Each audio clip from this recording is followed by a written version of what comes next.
हम रुक करेंगे इस वक्त ग्वालियर का, जहां से हमारे संवाददाता प्रहलाद सेन हमारे साथ लाइव जुड़ रहे हैं और प्रहलाद के साथ ग्वालियर कलेक्टर कौशलेंद्र विक्रम सिंह जी भी लाइव जुड़े हुए हैं। प्रहलाद, जाहिर है कि चुनाव जब भी हो ये तो चुनाव आयोग का फैसला है, लेकिन ग्वालियर में जब भी चुनाव होंगे कलेक्टर की, प्रशासन की चुनाव को लेकर क्या तैयारी है और क्या नई तैयारियों के साथ ये चुनाव देखे जा सकते हैं? प्रशासन और कलेक्टर की तरफ से क्या तैयारी है?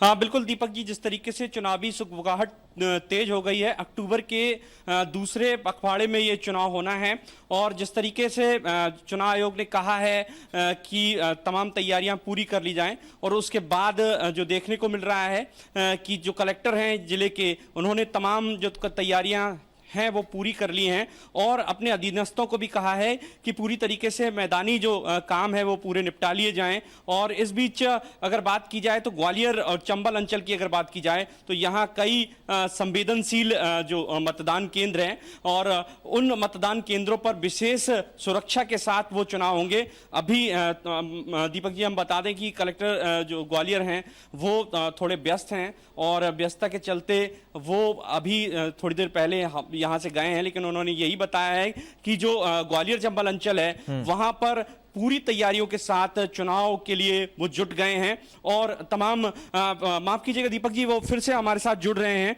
उन्हें आवश्यक काम था। कलेक्टर साहब, चुनाव आयोग ने कहा है कि अक्टूबर के दूसरे पखवाड़े तक चुनाव हो सकते हैं और जो तैयारियां हैं वो किस तरीके की हैं, चूंकि ग्वालियर बेहद संवेदनशील क्षेत्रों में आता है, न केवल ग्वालियर बल्कि ग्वालियर चंबल अंचल।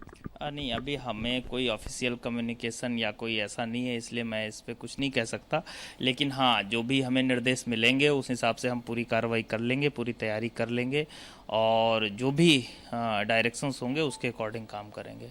अच्छा, ये जो मैदानी स्तर पर अगर बात की जाए, जो बूथों का जो मैनेजमेंट है, जहां पर अति संवेदनशील जो मतदान केंद्र है, तो वहां किस तरीके की रणनीति रहेगी? 2018 का जो चुनाव था बेहद शांतिपूर्ण निपटा है, तो ये क्या ये उपचुनाव जो होना है वो किस तरीके से रणनीति बनाई है? नहीं, देखिए क्या है, ये जो पूरी प्रोसेस है वेल डिफाइंड है, उसमें कोई हमारे डिस्क्रिशन का स्कोप नहीं होता। उसमें पैरामीटर्स बने हुए हैं कि कौन से मतदान केंद्र जो है वो वल्नरेबल होंगे, कौन से नहीं होंगे। उसके बहुत सारे पैरामीटर्स हैं कि कहाँ 75% से ज़्यादा पिछले समय में वोट हुआ और किसी एक को 90% वोट मिले। इस तरीके से उसके बहुत 8-10 पैरामीटर्स हैं, तो उसके बेस पर डिफ़ाइन होता है।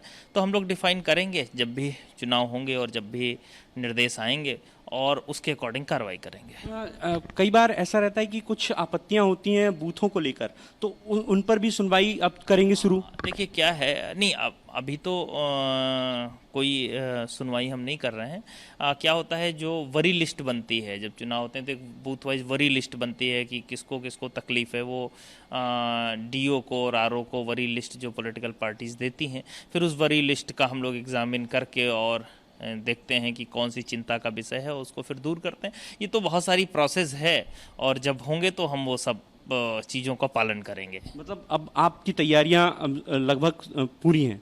नहीं, हमारी जिला प्रशासन तो हमेशा तैयार रहता है, कभी भी कोई भी निर्देश आता है उसके हिसाब से हम काम करते हैं और अभी हमें कोई ऑफिशियल कोई कम्युनिकेशन ऐसा नहीं है जिसके बारे में मैं बता सकूं। हम तो अपना रूटीन काम कर रहे हैं। बिल्कुल दीपक जी, अभी कोई औपचारिक वहां से कोई दिशा निर्देश नहीं है, लेकिन जिला प्रशासन पूरी तरीके से मुस्तैद है।